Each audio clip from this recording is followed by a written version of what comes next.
No se asuste con lo que oiga a continuación. Es el eco del pasado cuando empezaron las emisiones de Radio Sefarad a finales de enero del 2004 y cuyos informativos semanales hemos reunido para revivir lo que entonces pasaba desde la perspectiva de nuestro tiempo.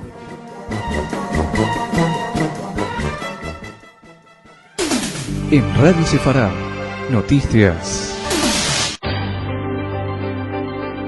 Bienvenidos y saludos. Comenzamos un día más con noticias relacionadas con los atentados de marzo en Madrid. La justicia marroquí ha juzgado y dictado pena de prisión contra uno de los detenidos en relación con los ataques terroristas del 11 de marzo en Madrid, según informa el periódico ABC. Mustafa Chukri fue condenado a 15 años de cárcel por pertenencia a banda terrorista. Según fuentes judiciales, Chukri reconoció estar informado de los planes destinados a perpetrar los atentados y está relacionado con la célula que colocó las bombas en los trenes de cercanías causando la muerte de 191 personas. Las detenciones han aumentado en el país magrebí desde que las investigaciones sobre el 11M apuntaron a una trama de marroquíes residentes en España, quienes posiblemente actuaron a las órdenes de miembros de la red terrorista Al-Qaeda. La justicia marroquí ha dictado sentencias y condenas sobre los sucesos del 11 de marzo, mientras en España aún no se ha terminado el sumario y la comisión investigadora parlamentaria se encuentra en un punto muerto. La necesidad de saber es una urgencia de la sociedad española que debe ser resuelta pronto. Continuamos con noticias de nuestro país. La enseñanza del Islam en la escuela pública sigue siendo tema de controversia. El secretario general de la Comisión Islámica Española, Mansur Escudero, solicita que se regule la enseñanza del Islam en las escuelas públicas para evitar visiones distorsionadas, según informa el diario El País. Mansur Escudero, que representa a la comunidad musulmana en España, manifestó que la educación es el vehículo fundamental para evitar concepciones radicales sobre la religión musulmana, sobre todo tras los atentados del 11 de septiembre en Estados Unidos y del 11 de marzo en Madrid. Según Escudero, no ha habido anteriormente voluntad política para aplicar la enseñanza del Islam en la escuela pública, medida que entraría dentro de la aplicación del convenio que el Gobierno tiene firmado desde 1992 con la Comisión Islámica. En referencia a la polémica sobre la regulación de los imanes, el secretario general considera que se deben someter a la ley española como cualquier otro ciudadano. La religión no debe impartirse en escuelas públicas. Su enseñanza debe quedar en el ámbito de las propias comunidades religiosas. Esta es la posición de los judíos españoles. La noticia que antecede es una demostración palpable de las contradicciones que se producen al intentar introducir la enseñanza religiosa en los programas de enseñanzas oficiales. Cambiamos de tema. En Israel, decenas de miles de militantes de la extrema derecha se manifestaron contra el plan de retirada de Gaza propuesto por el primer ministro Ariel Sharon. La manifestación fue convocada por el Consejo de Asentamientos Judíos de Judea, Samaria y Gaza, y en ella se lanzaron consignas como Sharon juega con fuego y se instó a los colonos a oponerse por la fuerza a los soldados y policías israelíes que vayan a evacuar a los colonos. La oposición de la izquierda pacifista advirtió con preocupación que pueden repetirse las imágenes de 1995, que desencadenaron la muerte de Isaac Rabin, y llamó a los líderes de los colonos a rechazar la incitación a la violencia. La extrema derecha israelí no constituye la mayoría de la opinión pública del país. Las estadísticas recientes indican que el 80% de la población apoya el plan de retirada. Continuamos en la zona. 3 palestinos pertenecientes a las brigadas de los mártires de Al-Aqsa fueron abatidos en una operación del ejército en Jenin. El objetivo del ataque israelí era Mahmoud Abu Jalifa, uno de los líderes de la organización terrorista Mártires de Al-Aqsa, que falleció en la operación junto a otros 2 militantes no identificados. Mientras tanto, el primer ministro israelí Ariel Sharon declaró a la BBC que la solución al conflicto con los palestinos no podrá ser lograda por la fuerza. Sharon manifestó que la salida al conflicto deberá ser negociada, pero mientras tanto hay que combatir el terrorismo. Las declaraciones del ministro de Defensa ruso, de las que les hablamos ahora, han dejado sin palabras a más de uno. Se trata de la lucha contra el terrorismo. Rusia afirma que utilizará el armamento que considere oportuno para combatir el terrorismo. El ministro ruso de Defensa, Sergei Ivanov, no solo ha ratificado las declaraciones del jefe del Alto Estado Mayor del Ejército ruso, quien la semana pasada dijo que habrá ataques terroristas en cualquier región del mundo, sino que además ha advertido que se utilizará en esas incursiones todo tipo de armamentos, excepto el nuclear. Al mismo tiempo, Ivanov admitió que pese a las medidas que piensan adoptar en breve, es muy probable que se repitan atentados terroristas. Mientras tanto, niños rusos supervivientes de la matanza de Beslan han sido invitados a pasar 2 semanas en la escuela israelí Ort, ubicada en la localidad de Netanya. La evidencia de que estamos ante una guerra sin fronteras determinadas se hace cada vez más palpable y que el respeto reverencial del pasado por los lindes políticos solo beneficia a los grupos terroristas. Continuamos de Rusia a Siberia. No teman, es una buena noticia. Abren una nueva sinagoga en Birobidzhan, en un área declarada por Stalin como región autónoma judía en 1934. Esta ciudad cuenta con una población judía de entre 2.000 y 6.000 miembros. Esta es la primera sinagoga construida en la región tras el incendio de la última sinagoga incendiada en los años 50. La apertura del templo de Birobidzhan fue establecida para que coincida con la apertura de otras 2 sinagogas en la remota región este de Rusia. Una de ellas es la reinaugurada sinagoga de Vladivostok, que había sido utilizada como una fábrica de chocolate y que fue devuelta por el gobierno a la comunidad judía local. La fracasada experiencia estalinista de la comunidad autónoma judía en Siberia ha dejado una pequeña población de origen judío que, a pesar de su herencia materialista dialéctica, considera que necesita una sinagoga como elemento de cohesión. Asimismo, la reapertura del templo judío de Vladivostok demuestra que el espíritu religioso del judaísmo ruso no ha desaparecido a pesar de los 75 años del régimen soviético. Más noticias positivas y más sinagogas. La vieja sinagoga de piedra de Sarajevo, Rosh Hashanah, será reabierta para uso religioso por primera vez desde el año 1941. La sinagoga había sido construida en el año 1581 y después de la Segunda Guerra Mundial se utilizó como museo judío, siendo cerrada en 1992 debido a la Guerra de Bosnia. Ha sido un gran éxito poder reabrirla ahora, declaró Jacob Finci, presidente de la comunidad judía bosnia, a la agencia de noticias JTA. Según anunció también el dirigente de la comunidad, la reconstrucción del museo judío comenzará tras la celebración de las fiestas judías. Es doloroso que la reapertura de la sinagoga de Sarajevo no cuente con la cantidad de judíos que solían asistir a sus oficios. Solo queda un puñado de ellos en la ciudad, después de las matanzas hitleristas, el periodo de Tito y la guerra serbo-bosnia. Terminamos hoy con una felicitación, la que le hacemos al director de cine israelí Amos Gitai. La película La Tierra Prometida del director israelí Amos Gitai recibe un premio en la 61 Mostra de Venecia por promover la paz. Amos Gitai denuncia en su último film la esclavitud de la prostitución. En La Tierra Prometida, el director relata el periplo, el engaño y el secuestro de un puñado de jóvenes del Este que son atraídas a Israel y acaban ejerciendo la prostitución. Otra película israelí, Prend Femme, dirigida por Ronit y Shlomi Elkabetz, recibió el premio del Sindicato de Críticos Cinematográficos Italianos. La película trata sobre una reunión familiar en la que se intenta superar las desavenencias de una pareja. En nuestra sección de cine haremos un análisis pormenorizado de esta película, como hoy hemos intentado en el tiempo de noticias, diseccionar la realidad informativa para ustedes. Les esperamos mañana. Gracias.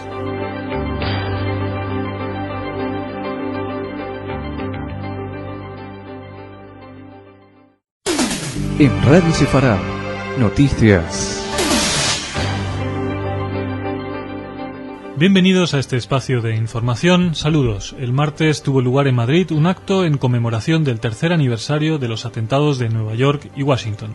Organizado por la Comunidad Autónoma de Madrid, el acto se celebró en el Círculo de Bellas Artes con una mesa redonda titulada El Mundo, 3 años después del 11S.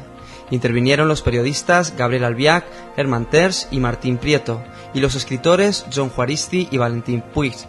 El acto fue presidido por la presidenta de la Comunidad de Madrid, Esperanza Aguirre, quien declaró que no podemos olvidar que además de la conmemoración de los atentados a las Torres Gemelas, en estas fechas se cumplen 6 meses de los atentados del 11 de marzo en Madrid, que se cobraron la vida de 191 personas. Radio Sefarad estuvo en el círculo.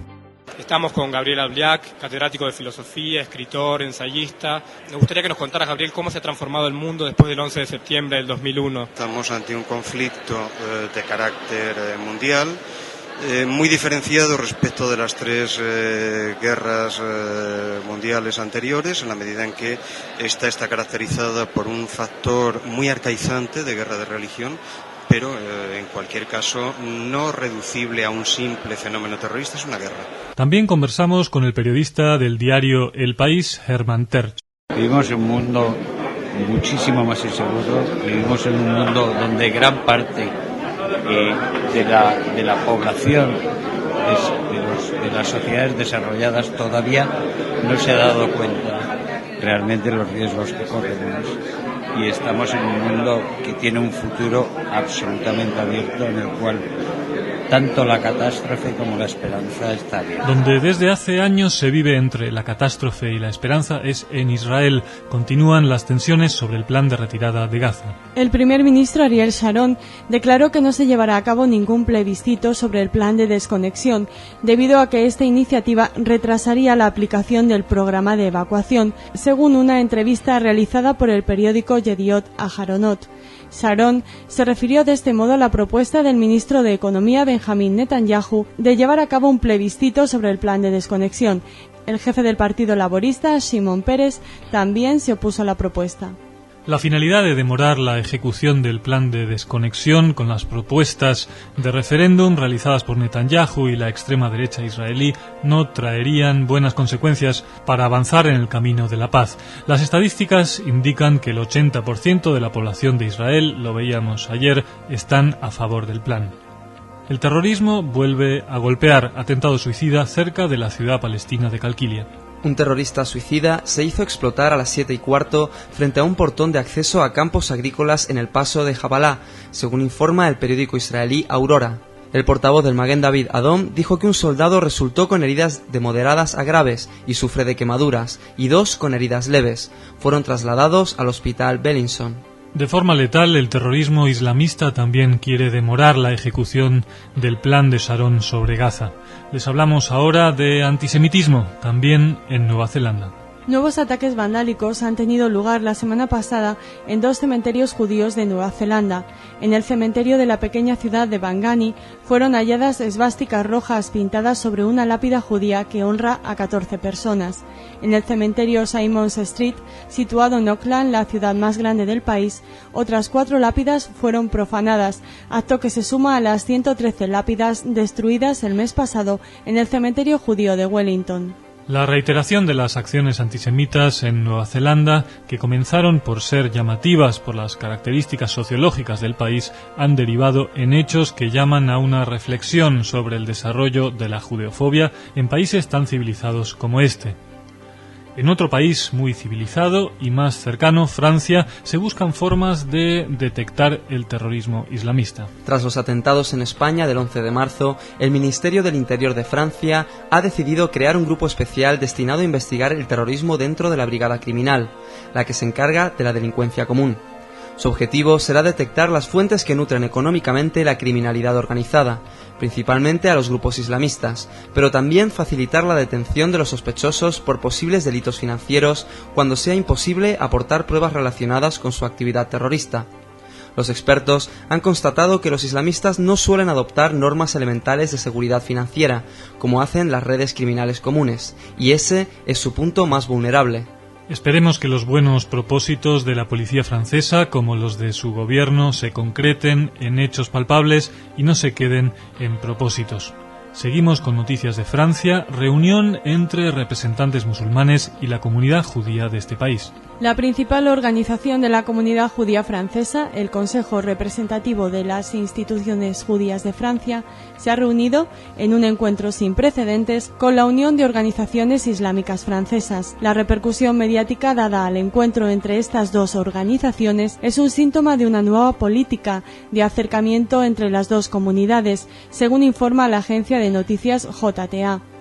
Existe cierta polémica por la reunión, ya que la Unión de Organizaciones Islámicas Francesas está ligada al grupo islamista Hermanos Musulmanes, con base en Egipto. El papel del Consejo Representativo de Instituciones Judías de Francia es hablar con todos aquellos que nos puedan ayudar a combatir el antisemitismo, declaró Bernard Kanovich, responsable de las relaciones con los musulmanes del CRIF, el Consejo Representativo de Instituciones Judías de Francia. Mientras tanto, el secretario general de la Unión de Organizaciones Islámicas Francesas, Fouad Alaoui, solicitó a los representantes del CRIF que no culpabilicen a los musulmanes del auge del antisemitismo en Francia. Esperemos que este tipo de entendimientos tengan éxitos concretos. En Argentina se hace memoria. La ciudad de Basavilbaso será sede de los festejos por los 110 años de la colonización judía en la zona. En el año 1894 se presentó la primera colonización judía de Basavilbaso, en la provincia de Entre Ríos, y al cumplirse 110 años, la AMIA y la comunidad judía de Basavilbaso quieren recordar y festejar esta gesta. La idea es poder encontrarnos con aquellos descendientes de las primeras familias de inmigrantes que llegaron a la zona, dijo uno de los organizadores de la conmemoración. La programación de la semana de festejos, que comenzará el día 9 de noviembre, incluye distintas actividades culturales, desde la música, la literatura y distintas conferencias. La importancia de la colonización judía en la Argentina ha sido vital para la constitución de la más importante colectividad de habla castellana del mundo en su momento. El legado de sus habitantes, los legendarios gauchos judíos, transformaron las características de una inmigración proveniente fundamentalmente de los pequeños pueblos de la Europa oriental. Terminamos en nuestro país, donde el genial cineasta Woody Allen vuelve a recibir un homenaje. El cineasta Pedro Almodóvar entregará el próximo viernes el premio Donostia a Woody Allen durante la ceremonia de inauguración de la edición número 52 del Festival Internacional de Cine de San Sebastián. La presencia de Allen, premio Príncipe de Asturias de las Artes hace 2 años, es esperada con gran expectación en un certamen que se abrirá con el estreno de Melinda y Melinda, la última película del director neoyorquino. Les dejamos con música de una de sus películas, seguro que la reconocen. Shalom y feliz año nuevo.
En Radio Sefarad, noticias.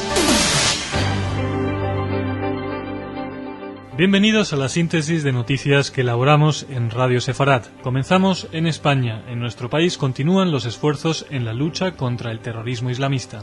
La policía española destinará en breve a agentes antiterroristas a las embajadas y delegaciones diplomáticas de aquellos países que se consideran focos de integrismo islamista. Entre estos países figuran Pakistán, Indonesia, Siria y Libia. El objetivo de esta nueva estrategia antiterrorista es canalizar hacia España las informaciones que puedan ser de interés desde el punto de vista policial. Por otra parte, España y Estados Unidos tienen previsto firmar un acuerdo para compartir información sobre activistas islámicos antes de finales de año, informó el lunes la Fiscalía General. El pacto solo afectará a la cooperación entre fiscales y no a la policía. Mientras tanto, el fiscal jefe del Estado, Cándido Conde Pumpido, declaró que con lo que hemos aprendido ya, un suceso como el 11M es irrepetible en nuestro país. El ministro del Interior se manifestó en términos contrarios al afirmar que nunca se puede decir que el 11M es irrepetible. Todas las medidas que favorezcan la eliminación del terrorismo sean bienvenidas. Esta lucha constituye un camino largo y difícil y por ello sería deseable evitar cualquier clase de triunfalismo y contradicciones. Israel es ahora nuestro objetivo informativo.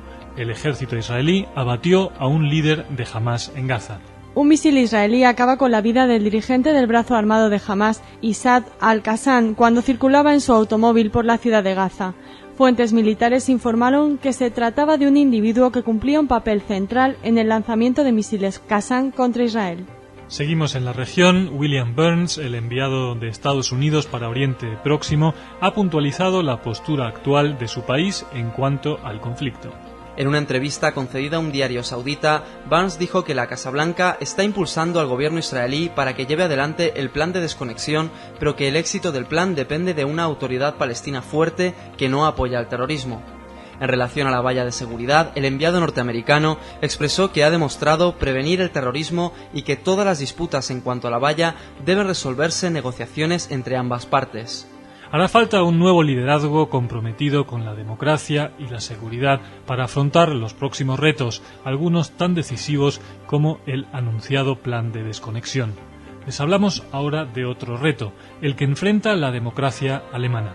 La ultraderecha consigue entrar en 2 parlamentos regionales del este de Alemania. Los 2 grandes partidos alemanes, el Partido Socialdemócrata de Alemania y la Unión Cristiano-Demócrata, sufrieron una fuerte derrota en las elecciones a los parlamentos de Sajonia y Brandenburgo, 2 estados federados del este del país. 2 partidos ultraderechistas con un componente neonazi entraron en ambos parlamentos. El Partido Nacional Democrático de Alemania obtuvo en Sajonia en torno a un 9,2 de los votos, casi tantos como el 9,8 del Partido Socialdemócrata. El otro partido ultraderechista, la Unión del Pueblo Alemán, repetirá presencia en el Parlamento de Brandenburgo al conseguir un 6,1 de los votos. Una encuesta de la segunda cadena pública de televisión alemana puso de manifiesto que el 86% de los votantes del Partido Nacional Democrático lo hicieron como señal de protesta ante la política gubernamental y solo un 9% por convicción ideológica. A pesar de las justificaciones esgrimidas desde los grandes partidos sobre si el auge de la extrema derecha se debe a la crisis económica, es altamente preocupante que los ciudadanos alemanes opten por partidos antisistema y de contenido neonazi. Alemania parecía un país blindado a este tipo de ideologías totalitarias. La crisis del estado de bienestar, el proceso inacabado de integración este-oeste y la presencia de una masiva inmigración están propiciando el auge de un nuevo extremismo fascistoide. Las autoridades deberían tomar buena nota de esta tendencia. Más noticias alemanas. Las autoridades de este país han deportado al organizador de una conferencia islámica organizada para el mes próximo en Berlín por su enfoque anti-israelí y antiamericano. Fahd Mahdi, portavoz del Movimiento Internacional contra la Globalización y Supremacía Sionista y Americana, fue deportado a Siria como responsable de la conferencia a celebrarse en Berlín del 1 al 3 de octubre. Desde la página web del Congreso Árabe Islámico, organizadores de las jornadas, se llama a la liberación de los territorios ocupados y a una lucha contra la hegemonía y ocupación sionista americana. El ministro del Interior alemán, Otto Schily, manifestó que la conferencia parece una tapadera ideológica para justificar actos terroristas. El gobierno alemán ordenó asimismo a sus embajadas a lo largo del mundo denegar los visados a los participantes que provengan del extranjero. El auge del fanatismo islamista en Alemania no es un fenómeno aislado, se inscribe dentro de un descontento creciente, como comentábamos en la anterior noticia. Una pregunta nos sobrevuela: ¿por qué no se prohíbe definitivamente la conferencia si su objetivo es servir de tapadera al terrorismo en vez de denegar visados? Cambiamos de tema. Irán rechaza la resolución de la Agencia Internacional para la Energía Atómica, que insta a Teherán a suspender sus programas de enriquecimiento de uranio. El gobierno iraní amenazó al organismo de la ONU con bloquear todas las inspecciones de sus instalaciones nucleares si su caso es llevado ante el Consejo de Seguridad de la ONU. Teherán también afirmó que si el Consejo de Seguridad decide castigarles con sanciones, seguirán los pasos de Corea del Norte y se retirarán del Tratado de No Proliferación Nuclear. El secretario de Energía de Estados Unidos, Spencer Abraham, declaró que la Junta de la Agencia Internacional para la Energía Atómica ha mandado un mensaje muy claro a Irán. Debe abandonar sus intentos de hacerse con armas nucleares, responder a todas las preguntas y suspender sus actividades de enriquecimiento. En este contexto de advertencia internacional contra Irán y el anuncio de Francia de construir una central nuclear en territorio iraní es inexplicable u obedece a la Realpolitik gala desde tiempos del ayatollah Khomeini, que estuvo protegido por los gobiernos franceses desde siempre. Regresamos a Israel, nosotros volvemos y Madonna se marcha. La estrella de la música pop norteamericana Madonna abandona Israel después de una visita de 5 días en los que participó en el Congreso Internacional del Centro de Cábala de Tel Aviv. Madonna realzó la importancia de la doctrina cabalística y se pronunció a favor de la paz en el mundo y en contra del sufrimiento y del odio inútil. La cantante reconoció que estaba un poco vacilante acerca de venir aquí después de ver tantos informes de ataques terroristas y leer tantas advertencias de viaje acerca de cuán peligroso es para los norteamericanos. Ahora me doy cuenta que no es más peligroso estar aquí que en Nueva York. Me siento muy segura y muy bien recibida en Israel, manifestó la diva. La actitud de Madonna y otras estrellas con respecto al movimiento cabalista del Rabino Berg obedece a variadas razones. Nuestro colaborador habitual, el doctor Rafael Israel, nos ayuda a analizar este fenómeno. Pensando en que mi opinión es bastante obligadamente modesta, porque no conozco a Madonna, evidentemente, cualquier opinión psicoanalítica se basa en la historia personal de cada uno, ¿no? Lo que sí llama la atención es que este fenómeno se está dando mucho entre actores, ¿no? Y todos sabemos que entre actores hay muchos problemas de despersonalización, conflictos de personalidad que de alguna forma buscan un hueco, una identidad en este mundo, y la fusión mística, ese sentimiento, regresión a un sentimiento oceánico de una gran cultura anteriormente desconocida puede tener un cierto atractivo, ¿no? Tal vez en Hollywood ya estén preparando una película sobre Madonna y sus incursiones en la cábala, pero ahora les hablamos de otra, una película basada en la vida de una judía brasileña entregada a Hitler, que bate récords en los cines de Brasil. El film Olga narra la historia de Olga Benário, una de las principales activistas del Partido Comunista brasileño en la década de los 30. Benário nació en Múnich en 1908 en el seno de una familia judía que se trasladó posteriormente a Brasil, donde a los 15 años se convirtió en líder de las Juventudes Comunistas. En el año 1934, el partido le encargó la responsabilidad de garantizar el retorno seguro del histórico dirigente Luis Carlos Prestes a Brasil, que se convertiría en su marido. Tras la fallida revolución comunista, ambos son arrestados y Olga Benário será deportada a la Alemania nazi, donde morirá en las cámaras de gas en 1942. La película ya ha sido vista por más de 1 millón de espectadores, con lo cual se ha convertido en la película brasileña más popular del año 2004. El rabino de la congregación israelita de Sao Paulo, Henry Sabel, declaró que la película es más importante para los no judíos, muchos de los cuales no conocen lo ocurrido en Brasil durante el régimen nazi. Tendremos que esperar un tiempo para verla en nuestros cines, pero ustedes solo hasta mañana para acompañarnos en nuestro repaso informativo. Gracias por escuchar Radio Sefarad.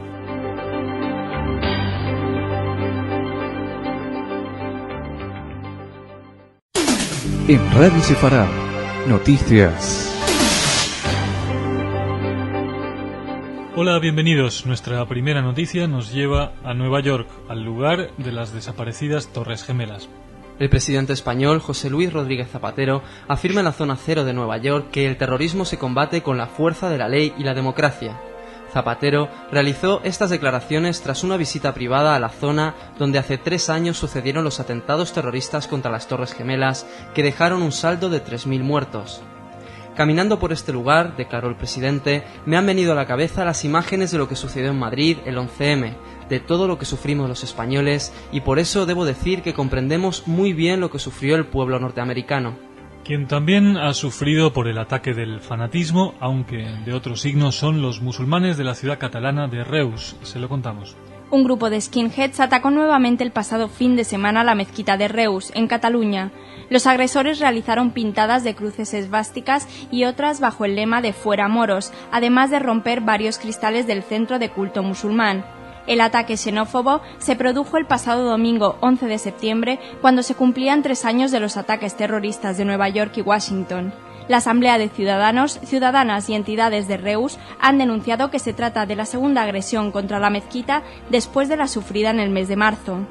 El ataque contra la mezquita de Reus se inscribe dentro de un preocupante aumento de la xenofobia en España, manifestada también en las recientes agresiones contra ciudadanos de origen chino en Alicante.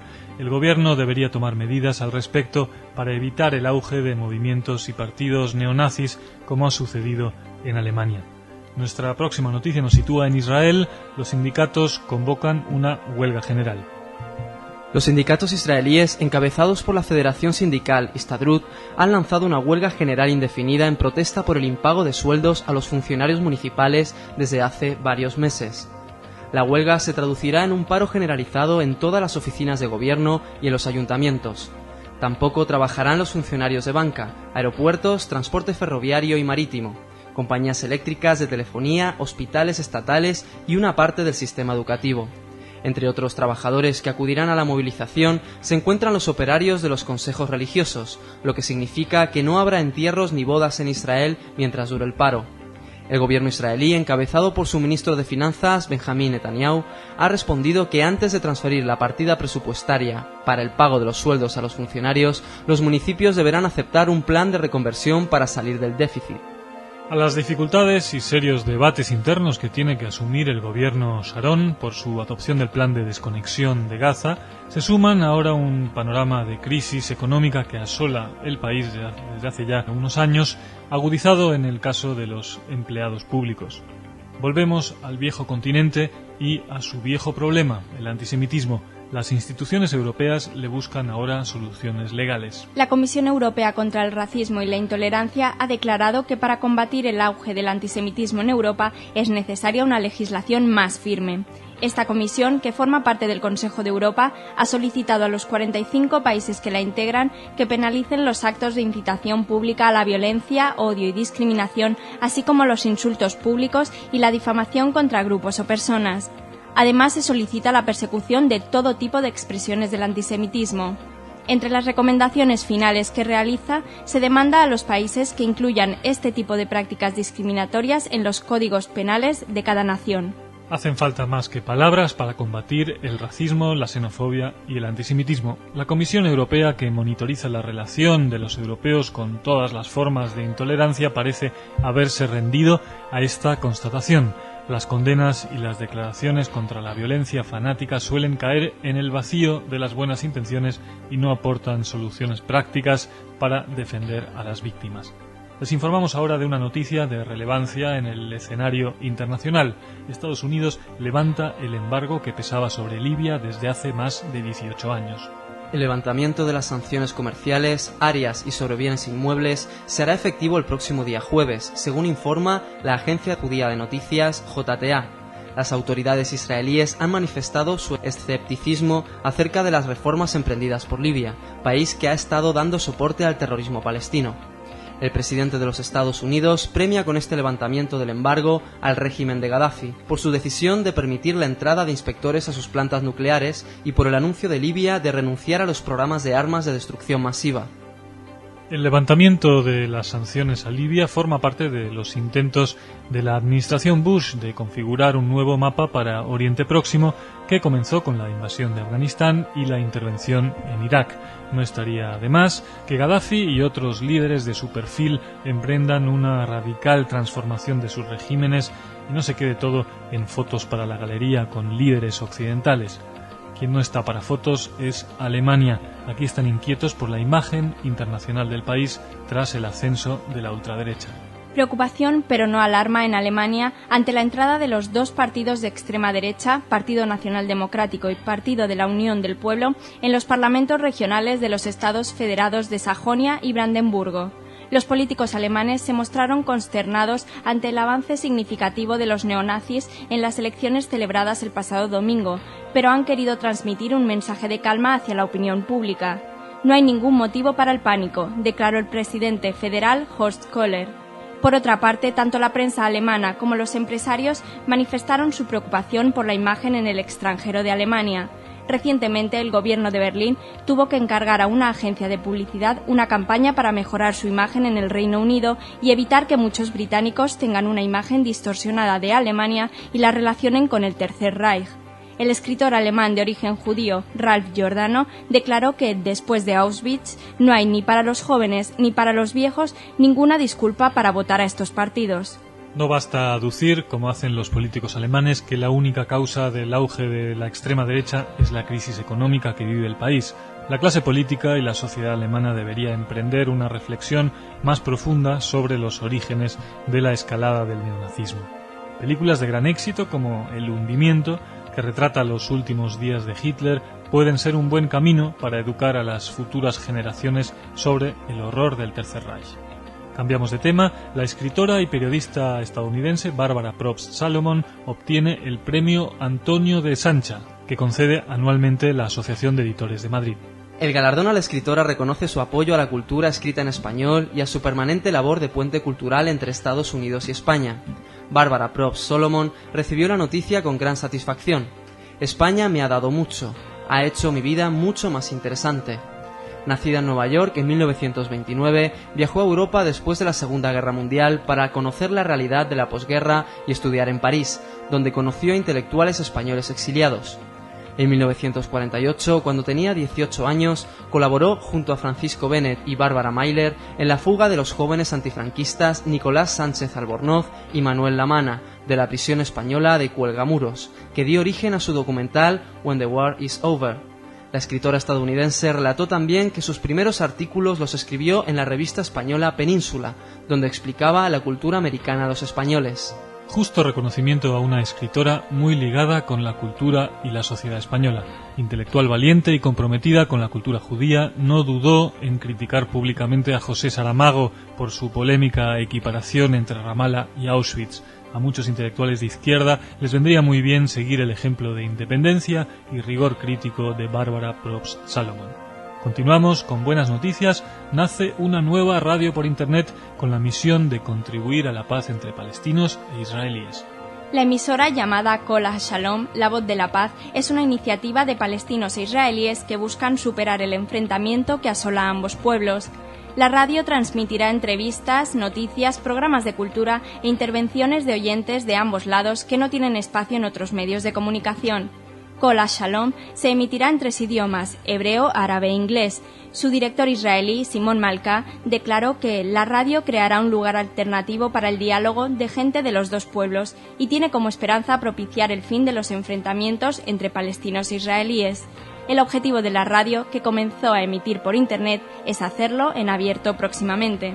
Felicitamos a Kol HaShalom doblemente por iniciarse en el mundo de la radio por Internet y por perseguir un fin tan noble y tan necesario. Con un mensaje de paz, damos fin también a esta edición de noticias. Les dejamos con David Broza y su canción Yihye Tov, algo así como Todo irá bien.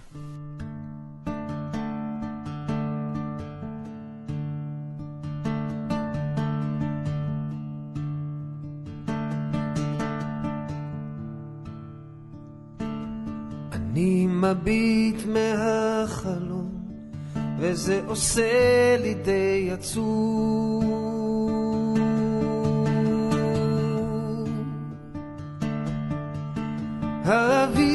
חלף עבר לו, מי יודע אם ישוב. הליצן היה למלך, הנביא נהיה ליצן, ושכחתי את הדרך, אבל אני עוד כאן. ויהיה טוב, יהיה טוב, כן. לפעמים אני נשבע, אז הלילה הלילה איתך אני נשאר.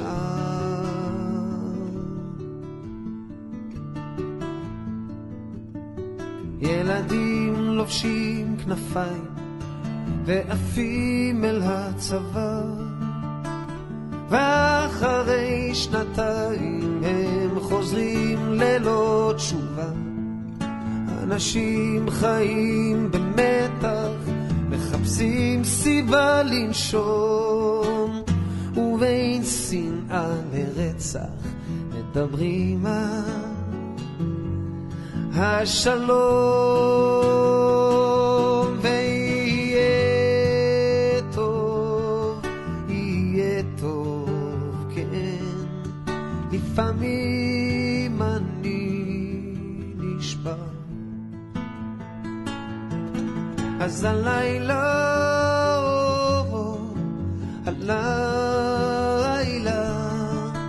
איתך אני נשאר.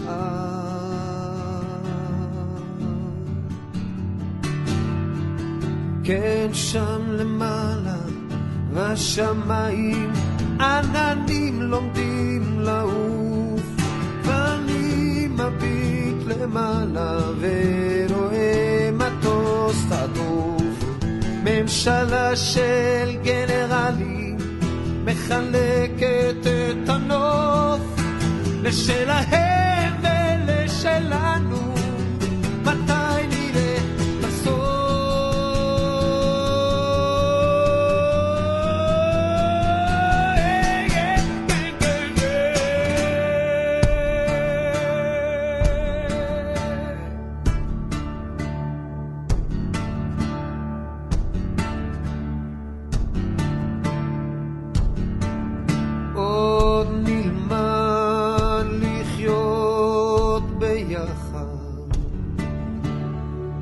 חורשות עצי זיתים,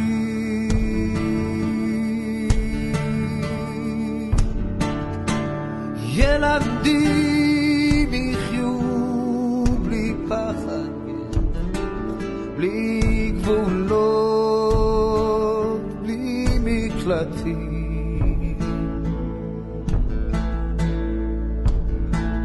על קברים העשב לשלום,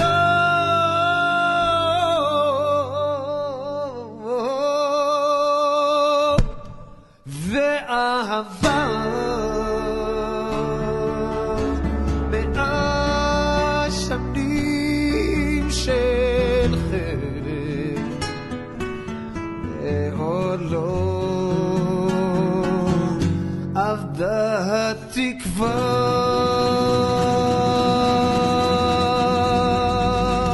ויהיה טוב, יהיה טוב, כן. לפעמים אני נשבע, אז הלילה